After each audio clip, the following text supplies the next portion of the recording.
Thiago Santos versus Jamahal Hill takes place this weekend in the main event of UFC Fight Night Vegas 59, Santos versus Hill, and I can't wait for this light heavyweight matchup. Two top 10 contenders in the light heavyweight division going to war. In all honesty, it likely won't be because post John Jones, Thiago Santos is incapable of an entertaining fight, it would seem. I don't know why that is. I guess the Glover Teixeira one was not too bad, but that's the reason why I believe this is going to be a good one compared to some of the other matchups that he's had. If you are a patient guy on the feet, then you are going to have a boring matchup against Thiago Santos. But if you come forward, it's going to be a fun one, and I think Jamahal Hill is that type of guy to put on pressure on Thiago Santos. But is he ready for this jump up in the light heavyweight division? Because in all honesty, after watching Paul Craig's performance against Volkan Ozdemir, Paul Craig beating Jamahal Hill was a bad look for Jamahal Hill. However, I don't believe Thiago Santos is going to be looking to get this one to the ground in any way whatsoever. I think this is going to be a stand-up matchup. So I think that Paul Craig matchup is a little bit useless to go off of in terms of who's going to win this fight. So I think it's going to be a stand-up fight. And I will say this right now. I was thinking for a while Thiago Santos was going to get it done.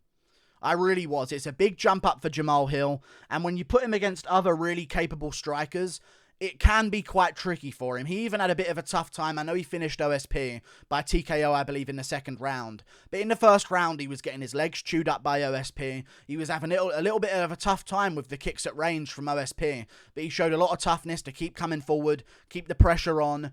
But if he keeps the pressure on against a guy like Thiago Santos, is he going to get hit by a multiple hook combination and get put down badly in the first round? Because let's not forget, even though he lost to Magomed Ankalaev, he did better than Anthony Smith, getting his soy legs broken in the first round off of one kick. So Thiago Santos is still a capable guy, and he dropped Magomed Ankalaev in that matchup as well. So I feel as though this is a good one for Thiago Santos, but I'm noticing something with him.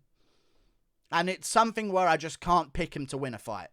Because he has this inconsistency in his performances where he'll just let a fight get away from him. He is not willing anymore to be the wild man that goes out there to make something happen. He isn't the type of guy anymore who will rush out there because he might be behind and force an exchange to try and get the better of it. He's just the type of guy now who, if he's going to lose, as long as he doesn't get KO'd, he's probably going to be okay with it.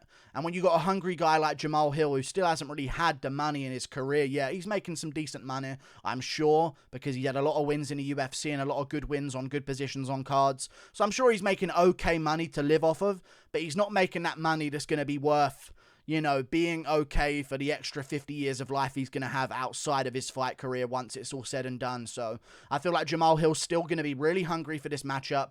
And I think that's going to be a difference maker here when it comes down to it. Who's going to risk more when it needs to be risked? And it's Jamahal Hill. And Thiago Santos, after that John Jones fight, you can't tell me you trust him as a fighter.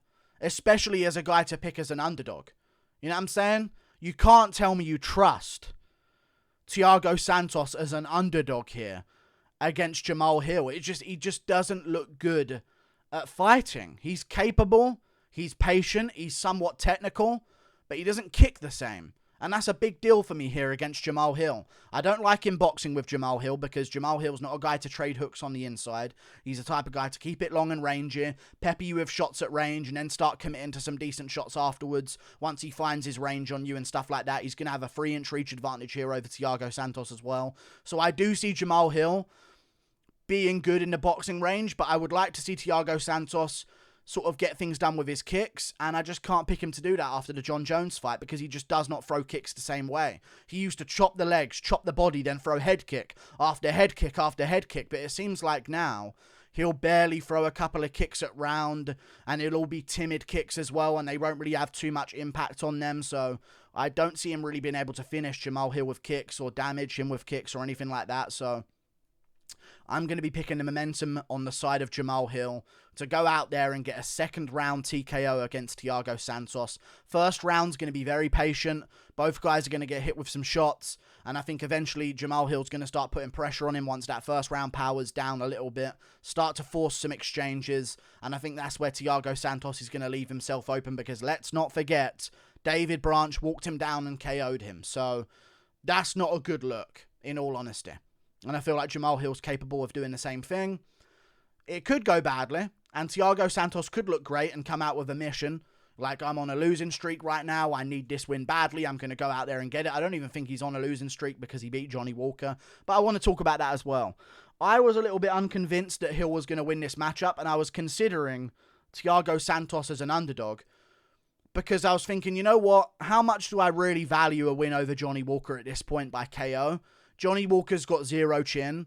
Literally 0. I'm not just saying that to mock him. It's categorically 0. It's a 0% level of chin that Johnny Walker has. And I feel as though that Jamahal Hill KOing him with a little check hook on the temple, or maybe not even on the temple. I think he landed with like his small knuckles on the temple of Johnny Walker. And it was just like a nothing shot that he threw. I guess it was good placement, but he didn't really put too much power into it. And it KO'd Johnny Walker easily. And I know he caught Jimmy Crute behind the ear as well. Or he caught him behind the head, actually, with a big shot. And then when Crute got back up, Hill landed another big combo and put him away. So I've never really believed that Jamahal Hill has crazy power. OSP is a guy I consider to be quite chinny in the light heavyweight division. And Hill finished him by standing TKO because he couldn't really put him away with the power that he was landing on him. So maybe Jamahal Hill's power starts to fade once we get out of the first round. I'm still going to go second round TKO for him. But I think about I don't know how much I value a win over Johnny Walker. And I think to myself, hang on, Thiago Santos went 5 rounds with Johnny Walker and it was close. How dare you make it close, Thiago Santos? I think Yana Kunitskaya is regretting life decisions. She saw this beast, went 5 rounds with John Jones, I'm going to marry that. You know what I'm saying? And then all of a sudden, it's a decision to Johnny Walker? Very interesting. Anyway, any Ruskies about that I could maybe jump ship for and stuff like that? Maybe she really likes Thiago Santos, and I'm looking too far into it, but that must be a bad investment that Yana Kunitskaya has made. Either way, Santos is on the downcline, the downslide of his career. And I feel as though it's going to be a bad matchup for him here against Jamahal Hill, who keeps it rangy on the feet. And I think if he wins this one, he's looking at some real fun matchups moving forward in that division. And I'm really looking forward to those matchups as well because, Jamahal Hill's an entertaining guy. I think he's got some star power. I don't think he's going to be a superstar because he's built like a child. And I mean that with less disrespect, but I don't know how a guy who, trains to be in shape can look that way. I don't understand, especially when you're a taller guy for the division. It's not like he's a short, stocky guy who's just got a bit of mass on him or anything like that, but he's a tall, rangy guy for a division. Dude has no muscle definition in any way whatsoever, so very interesting, but, he's definitely got some power in his hands. Maybe he's got that hidden strength that you don't really notice on him and stuff like that, but I feel like he can be a star. He's got the personality for it. I'm looking forward to seeing what he can do if he wins this one, and I think if he does win this one, he's looking at maybe a Jan Blachowicz matchup. If they give Magomed Ankalaev the title shot, and maybe do Rakic versus Anthony Smith too, when both of them are ready to come back from their injuries, I guess then you could do Jamahal Hill versus Jan Blachowicz at light heavyweight, and I think he should call out Jan Blachowicz as well. I reckon Jan Blachowicz might beat him, but a dominant performance over Thiago Santos might sway some opinions because, of course, Thiago Santos beat Jan Blachowicz, which I'm going to break down on my second channel this week, the MMA Guru Clips. I just posted a video there right now. It's called, if you want to go check it out, it's doing quite well on the second channel. It's called UFC Try Not to Laugh, Juliana Pena's Striking Edition. So go and check it out, guys. I think it's going to be a good one. But yeah, I'm going to do a video there breaking down Thiago Santos' win over Jan Blachowicz. I might do a video on there breaking down a win from Jamahal Hill over OSP and stuff like that. So check out that channel. But yeah, I thought I'd make a prediction video today. So yeah, call out Jan Blachowicz if you win Jamahal Hill. You watch these, I think, because you mentioned all these guys online predicting this and predicting that. So you're watching. I'm sure of it. Call out Jan Blachowicz if you win. And if you win that one, it's a title shot, no doubt. So looking forward to it. And you don't really have to worry about Paul Craig taking all your opportunities anymore because he just lost to Volkan Ozdemir. So, yeah, win this one. Call out Jan Blachowicz. Say something about, I just beat the guy that KO'd you and all this, and I KO'd him, so what does that mean I'm going to do to you? And maybe start some stuff like that with Jan Blachowicz. I think that'd be an interesting Fight Night main event down the line. And, yeah, we'll see where it goes from there. But, yeah, Jamahal Hill beats Thiago Santos. Santos just don't look the same. Maybe the old version of Santos. I actually would say this quite confidently.